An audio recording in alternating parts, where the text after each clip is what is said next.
Olá, nesse segundo vídeo que eu gravo do projeto de Evangelho do nosso Lar Francisco de Assis, eu comentarei o item 5 do capítulo 2, intitulado O Ponto de Vista. Um dos itens mais importantes de todo o Evangelho segundo o Espiritismo, pois ele traz a chave para a compreensão de grande parte dos ensinamentos de Jesus. Ele traz a chave, por exemplo, para a compreensão do Sermão do Monte, aquele trecho que Gandhi certa vez falou que se todos os textos sagrados se perdessem e apenas o Sermão da Montanha permanecesse, nada teria de verdade se perdido.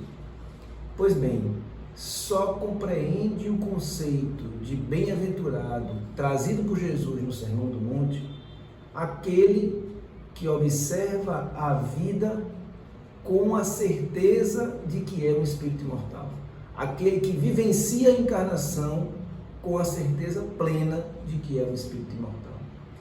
Essa é a essência do item 5 do capítulo 2. Trazer para todos nós a importância absoluta de estarmos aqui encarnados com a certeza de que somos espíritos imortais vivenciando uma experiência terrena. Em razão de hábitos antigos, atávicos de outras encarnações, em razão também do esquecimento que a encarnação nos propicia, e tendo em vista ainda a forma como a nossa sociedade atual ainda trata a vida física, gerando uma convicção coletiva de que a vida no corpo físico é a vida mais importante, em razão de tudo isso, nós nos acostumamos a desenvolver um raciocínio em que observamos todos os acontecimentos da nossa vida corporal com o olhar do espírito encarnado, com o olhar daquele que tem como parâmetros o início desse corpo físico e o fim desse corpo físico, e não com o olhar do espírito imortal. O próprio conceito de vida muitas vezes é um conceito de vida que nós temos ou fazemos a partir desse raciocínio deturpado, pois nós costumamos, na nossa sociedade, colocar em oposição vida e morte, quando na verdade morte está em oposição ao nascimento do corpo físico. Se nós quisermos buscar algo que se opõe ao conceito de vida, nós temos que fazer um outro tipo de raciocínio. Nós vamos ter que chegar à conclusão de que o que está em oposição à vida é a estagnação, pois vida, a verdadeira vida, é movimento. Então, é por essa razão que o item 5 do capítulo 2 do Evangelho segundo o Espiritismo faz uma significativa diferença entre aqueles que, estando encarnados, têm uma ideia clara e precisa da vida futura, e aqueles outros que, durante a passagem pelo corpo físico, não têm essa ideia clara e precisa, não sabem exatamente o que irá acontecer após a morte do corpo físico. De fato, meus amigos, viver com a certeza absoluta de que somos espíritos imortais, que viemos e retornaremos para a nossa verdadeira casa, que é o plano espiritual, isso é algo revolucionário, é algo libertador e é algo extremamente tranquilizador. Porque, como diz o texto do Evangelho segundo o Espiritismo, são essas convicções, é essa forma de ver a vida que nos fará compreender a transitoriedade, a fugacidade da encarnação e a utilidade dos sofrimentos que esse mundo nos propicia vivenciar enquanto aqui encarnado nós estamos. Somente quem olha para a encarnação com a percepção de ser um espírito imortal consegue entender a utilidade desses sofrimentos.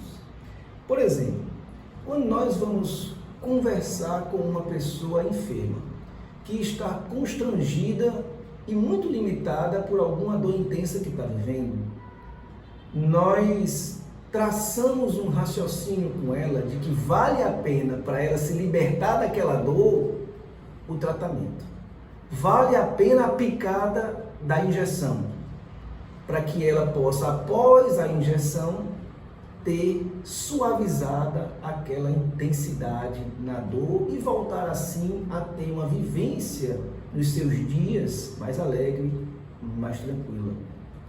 Da mesma forma, quando nós vamos conversar com um estudante que está chateado porque está precisando se submeter a longas horas de estudo ininterrupto para poder terminar um curso profissionalizante, ou para poder ingressar numa graduação, ou para poder terminar a sua graduação ou pós-graduação, quando conversamos com esse estudante, fazendo-o perceber o raciocínio de que esses sacrifícios momentâneos gerarão conquistas que, por sua vez, trarão consequências duradouras e abrirão portas para caminhos muito mais amplos, onde será muito mais fácil atingir os seus sonhos, eles, de uma maneira geral, se entregam aos estudos ininterruptos e aceitam não ter os lazeres que naquele momento não são adequados, porque eles olham para o futuro. Esses raciocínios são raciocínios de causa e consequência, que podem muito bem ser feitos sob o viés do espírito imortal. Afinal de contas, o que são 80, 90 anos diante da eternidade? O que vale a pena eu suportar nesta encarnação, se essa vivência difícil me trouxer grandes ganhos para o resto dos meus dias que se perdem na esteira da eternidade? Esse é o raciocínio que o item 5 do capítulo 2 pede para que nós façamos. Vou dar aqui 2 exemplos mais claros ainda. Como pode uma pessoa que recebeu um filho microcéfalo, que nunca andou, nunca falou, nunca se mexeu e morreu aos 3 anos de idade, como pode essa pessoa que passou por todo esse sofrimento, anos depois, dizer que valeu a pena e que passaria de novo? Outra pergunta: como pode alguém que se tornou tetraplégico na adolescência e passou 70 anos em cima de uma cama mexendo apenas a cabeça, como pode essa pessoa vivenciar todas essas décadas de limitação e sofrimento com alegria e paz de espírito? A resposta para essas 2 perguntas está no raciocínio de causa e consequência e na percepção de que se é um espírito imortal. No primeiro caso, a pessoa que vivenciou a difícil missão de receber um filho microcéfalo entende que o sofrimento trazido lhe gerou um crescimento, lhe gerou uma percepção maior, uma consciência mais ampliada, e quando começa a degustar os doces que são trazidos por essa percepção maior, por essa consciência mais ampliada, ela diz a si própria: valeu a pena. Se for necessário para que eu dê outro salto de evolução, eu passarei novamente por algo assim. No segundo caso, apenas alguém que tenha plena convicção da vida futura, uma ideia clara e precisa da vida futura, consegue viver 70 anos em cima de uma cama com alegria, porque percebe que, como disse Jesus lá no Sermão da Montanha, bem-aventurados os que sofrem, porque serão consolados. Para essa pessoa não faz diferença se o consolo virá ainda nessa encarnação ou apenas após ela, porque ela tem certeza absoluta da sua vida eterna. Então, em resumo, meus amigos, a pessoa que se reconhece imortal, ela consegue dar às ocorrências dessa encarnação a devida importância, a devida dimensão, o devido peso.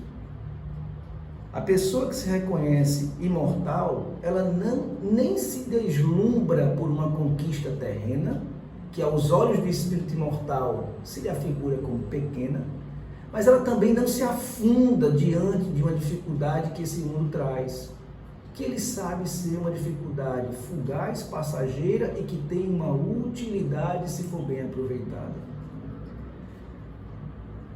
A vida na carne, para a pessoa que se enxerga, que se percebe, que tem a plena consciência de que é um espírito imortal, pode ser comparada a uma viagem a trabalho.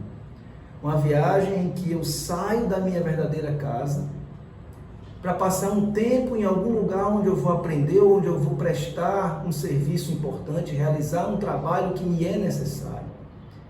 Quando eu faço uma viagem a trabalho, eu sei que eu não vou me sentir durante aquela estadia tão tranquilo e tão confortável como eu me sinto em minha casa. Eu sei que eu vou para lá vivenciar experiências que são necessárias, mas que não necessariamente serão fáceis e serão tranquilas. Eu vou para a viagem a trabalho sabendo que eu vou poder sim me divertir nas horas de folga do meu curso ou do meu trabalho que eu tenho que realizar. Eu posso me divertir nessas horas, mas essa não é a essência da minha viagem, não é a razão pela qual eu viajei. Eu vou para a viagem a trabalho sabendo que eu vou me relacionar, posso me relacionar muito bem com as pessoas que me receberem lá e com os demais viajantes que encontrarei. E ainda mais, eu vou para a viagem a trabalho sabendo que tudo que eu encontrar lá, mesmo aquilo que me foi emprestado para ser utilizado durante a minha viagem, não é meu. Então não faz sentido nenhum eu me apegar a isso.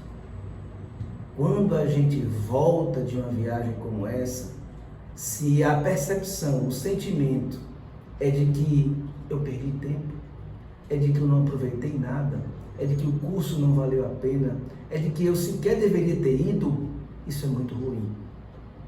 Mas quando eu volto de uma viagem como essa, com a convicção de que eu cumpri o meu papel, eu busquei dar o meu melhor, com erros e com acertos, mas eu cresci. Eu me apresento agora numa versão melhor do que eu me apresentava antes de começar a viagem a trabalho. Eu trouxe para minha bagagem, para o meu currículo, uma experiência nova que me faz agora ser uma pessoa melhor. Esse é um sentimento magnífico. Então, meus amigos, eu só tenho a desejar a todos vocês um excelente fim de viagem a trabalho. Muita paz.